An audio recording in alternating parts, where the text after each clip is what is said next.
샬롬, 믿음, 소망, 사랑, 이 세 가지는 항상 있을지언데 그 가운데 제일은 사랑이라 했습니다. 오늘 하루도 여러분 정말 사랑이 충만한 하루가 되시기를 바랍니다. 세상은 점점 사랑이 메말라갑니다. 이러한 때에 우리 믿는 자들이 먼저 십자가의 사랑을 전하고 증거하는, 또 품는, 또 배려하는 하루가 되시기를 바랍니다. 오늘은 이사야서 37장 1절로 38절의 말씀을 가지고 히스기야 왕의 기도라는 주제로 묵상한 것을 나누어 봅니다. 36장에서는 랍사게의 조롱에 대하여 묵묵무답으로 일관하고 있었던 신하들의 모습을 기록한 반면에 37장은 히스기야 왕이 아수르 왕에 대하여 의연하게 대처하는 모습을 기록하고 있습니다. 본문 1절로 7절까지를 살펴보게 되면 랍사게의 조롱하는 말에 형편없이 수치스러운 모욕을 당하는 히스기야 왕은 그 조롱으로 인한 지적을 겸손하게 인정하고 하나님과 정상적인 관계를 회복하는 모습을 여러분 보여주고 있습니다. 여기서 우리는 히스기야 왕이 하나님과의 관계를 회복하는 과정에서 먼저는 회개를 하고 그 다음에는 이사야 선지자 즉 주의 종의 말씀에 순종하는 모습에 우리는 귀를 기울이고 눈을 돌려야 합니다. 1절에 보게 되면 히스기야 왕은 랍사게의 말을 듣자마자 곧 그 옷을 찢고 굵은 배를 입고 여호와의 전으로 갔고 라고 기록하고 있습니다. 히스기야 왕이 랍사게에 조롱하는 말을 인정했다는 의미이기도 합니다. 옷을 찢고 배를 입었다는 것은 회개한다는 상징적인 모습이며 하나님의 성전으로 갔다는 것은 구체적으로 회개를 하는 모습입니다. 그리고 회개를 하는 가운데 신하들은 이사야 선지자에게 보내어서 하나님의 말씀을 듣는 모습입니다. 그렇습니다. 회개는 즉각적이고 진실되어야 하며 행동으로 옮겨져야 하는 것 아니겠습니까? 회개를 히브리어로 슈브라고 하고 헬라어로는 메타노이아라고 합니다. 히브리어나 헬라어 모두를 영어로 번역하면 리턴이라고 합니다. 즉 돌아서는 겁니다. 지금의 잘못된 방향에서 올바른 방향으로 돌아서는 것. 히스기야는 잘못된 방향에서 하나님의 방향으로 돌아섰던 것입니다. 우리 또한 마찬가지입니다. 지금의 잘못된 방향에서 하나님 중심 방향으로 우리는 리턴할 때 문제는 해결될 수가 있습니다. 그 다음에 우리가 그 어떤 일에 어려움을 당하게 되면 무엇보다도 하나님의 말씀을 구해야 되는데 판단력이 흐려지고 혼란스러운 상태에서 방향감각까지 흐려지게 되면 하나님의 말씀을 구하기가 참 쉽지만은 않습니다. 그럴 때 히스기야 왕처럼 하나님의 진실한 종, 즉 이사야 선지자를 통하여 하나님의 음성을 듣는 것도 아주 중요한 부분입니다. 이 과정에서도 진실되지 못한 거짓 종의 말을 듣게 되면 더 큰 문제와 화를 야기할 수 있기 때문에 우리는 조심스러워야 합니다. 다시금 7절에 보게 되면 풍성이라는 단어가 나옵니다. 이 단어는 히브리어 원어로 쉐무아라는 단어인데 곧 소문을 말합니다. 소문이 뭐 퍼진다, 퍼졌다, 뭐 그런 소문입니다. 이 소문이란 그 진위를 알 수는 없지만 세상에 떠도는 이야기를 의미하죠. 이 중 거짓 쪽의 무게감이 더 실리는 것이 뜬소문, 즉 루머입니다. 루머는 헛소문일 뿐 사실이 아니라 해도 제기되는 것만 자체로도 파급력이 상당하기 때문에 사회 각계각층에서 이를 자주 접할 수 있습니다. 그리고 우리는 이러한 뜬소문, 헛소문, 요즘은 가짜뉴스를 우리는 많이 접하게 되죠. 분별력이 필요할 때입니다. 결과적으로 누군가가 별 생각 없이 낸 소문으로 인해서 누군가는 인격살인을 당하고 실제로 생명을 포기하기도 합니다. 바로 이러한 거짓 소문에 아수르 왕이 고국으로 돌아가서 칼에 맞아 죽게 된 것입니다. 그렇습니다, 여러분. 교회에서도 성도들이 악성적인 소문, 악성 루머 이런 것 때문에 목사가 희생을 당하고 성도가 희생을 당하는 일이 오늘날도 비일비재합니다. 분명한 것은 목사든 성도든 누구 간에 입을 함부로 열어서도 안 되고 함부로 말을 전해서도 안 되는 겁니다. 진위도 알지 못하고 소문을 퍼뜨리고 악성 루머를 전하는 사람을 보면서 우리는 나도 저렇게 될 수 있구나라는 마음과 자세를 취해야 되는 것입니다. 그래서 사도 바울은 갈라디아서 6장 1절에서 형제들아 사람이 만약 무슨 범죄한 일이 드러나거든 신령한 너희는 온유한 심령으로 그러한 자를 바로잡고 내 자신을 돌아보아 너도 그렇게 시험을 받을까 두려워하라고 교훈을 하였던 것입니다. 여러분은 어떻습니까? 여러분은 악성 루머에 시달리고 있습니까? 아니면 악성 루머를, 거짓 소문을 듣고 퍼뜨리는 사람입니까? 우리는 절대로 그러한 자리에 서 있지 말아야 됩니다. 다시금 본문 8절로 13절까지의 내용을 살펴봅니다.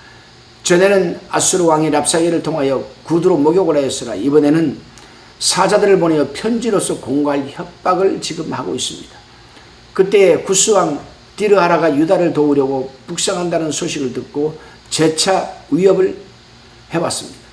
이러한 상황에서 히스기야 왕은 이사야 선지자를 통한 하나님의 말씀을 듣고 나서 힘을 얻게 됩니다. 그리고 하나님 앞에 나아가서 자신의 문제와 나라의 문제를 솔직하게 내놓고 기도하기 시작합니다. 그렇습니다. 하나님의 사람들이 그 어떤 곤란한 문제에 직면하여 나약해졌을 때에 하나님의 위로의 말씀은 큰 힘이 되지 않을 수가 없습니다. 그 위로의 말씀을 붙잡고 자신의 입장과 문제가 발생된 경위를 하나님 앞에 소상히 진실되게 정직하게 고백하며 기도하게 될 때에 하나님께서는 깨닫게 하셔서 문제 해결을 위한 지혜를 주시고 또한 하나님께서도 일을 하시는 겁니다. 에레미야서 33장 1절로 3절의 말씀을 여러분 잘 읽어보시길 바랍니다. 다시금 본문 14절로 20절까지의 내용을 살펴봅니다. 14절에 보면 히스기야 왕은 이전에 랍사게의 조롱보다 더 집요한 아수르 왕이 반복되는 협박에 직면해 있습니다. 이러한 상황에서 경건한 왕인 히스기야 왕은 하나님께 문제를 그대로 드러내놓고 진실되게 기도를 하기 시작합니다. 그렇습니다, 여러분. 하나님 앞에 기도하는 것은 하나님과 대화를 하는 것입니다. 그리고 하나님과 대화를 할 때는 진솔하고 솔직하게 대화를 해야만 합니다. 왜냐하면 하나님은 우리의 마음과 생각까지도 살피고 계시는 하나님이시기 때문입니다. 하나님의 말씀은 살았고 운동력이 있어 저의 날선 어떤 것보다도 예리하여 혼과 영과 및 관절과 골수를 찔러 쪼개기까지 하며 또 마음의 생각과 뜻을 감찰하나니라고 히브리서 4장 12절에 기록되어 있습니다. 그렇습니다, 여러분. 우리는 늘 하나님 앞에서 솔직하고 정직하고 진솔하게 여러분 기도를 해야만 합니다. 20절에 보게 되면 히스기야는 자신의 구체적인 소원에 대하여 하나님께서 만국의 주의심을 드러나는 것이라고 호소합니다. 이러한 히스기야의 기도는 자신이 처해 있는 역사적인 상황 속에서 하나님의 통치를 지금 구하는 태도입니다. 그렇습니다, 여러분. 히스기야 왕은 천지를 창조하시고 세상을 주관해 나가시는 능력의 하나님께서 아수르의 위협을 해결해 주시리라 믿음을 보인 겁니다. 이처럼 하나님께서는 우리가 믿음을 가지고 솔직하게 간구할 때 역사하는 것 아니겠습니까? 하나님의 섭리에는 세 가지가 들어있다라고 제가 늘 말씀드렸습니다. 그 세 가지는 하나님의 보호하심, 하나님의 인도하심, 하나님의 통치하심입니다. 아무리 하나님께서 우리를 인도하시고 보호해 주셔도 하나님께서 통치하시는, 다스리시는 그 말씀에 우리가 순종하지 않게 되면 여러분 하나님의 섭리가 이루어질 수가 없는 것 아니겠습니까? 히스기야는 오늘 하나님의 인도하심과 보호하심과 통치하심에 순종하는 행동으로 보여드리는 그러한 믿음을 가진 성군이라 할 수가 있습니다. 다시금 본문 21절로 35절까지의 내용입니다.